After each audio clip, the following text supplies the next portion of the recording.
এই আশুরার রোজা যদি কেউ রাখে তাহলে তার ফজিলত কি? আশুরা রোজা সম্পর্কে মুসলিম শরীফের 1162 নম্বরে বর্ণিত হয়েছে।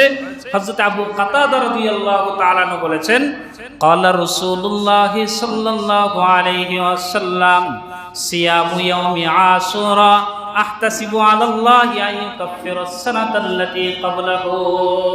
নবীজি বলেন, আমি আশাবাদী যে ব্যক্তি আশুরার দিনের একটা রোজা রাখবে, আল্লাহ রাব্বুল আলামিন ওই রোজার বদৌলতে তার পিছনের 1 বছরের গুনাহ খাতাকে মাফ করে দিবে।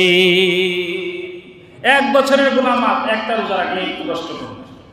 এখন আবার প্রশ্ন, খুব এই সমস্ত বিষয়ের ছড়াছড়ি সমাজে যে রোজা কয়টা রাখবো রোজা, এই দ্বিধাদ্বন্দ্বের নিরসন সহিহ ইবনে খুজাইমা নামক এক বিশেষ হাদিসের কিতাব আছে। ওই হাদিসের 2095 নম্বর একটি রিওয়ায়াত বর্ণিত হয়েছে। ওই রিওয়ায়াতের বর্ণনাকারী হযরত আব্দুল্লাহ ইবনে আব্বাস। ভালো করে বোঝার চেষ্টা করবেন।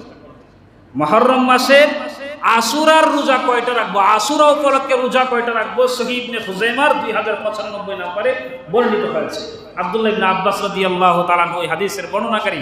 নবীজি সাল্লাল্লাহু আলাইহি ওয়াসাল্লাম বলেন, সুমু ইয়াউমা আশুরা, হে উম্মত তোমরা আশুরার দিনে রোজা রাখো।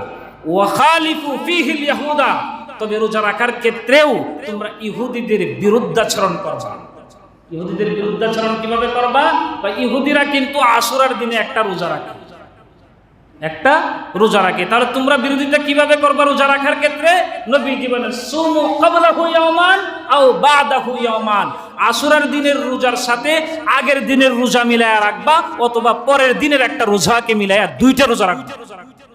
কয়টা রোজা? আর দ্বিধাদ্বন্দ্ব থাকবে?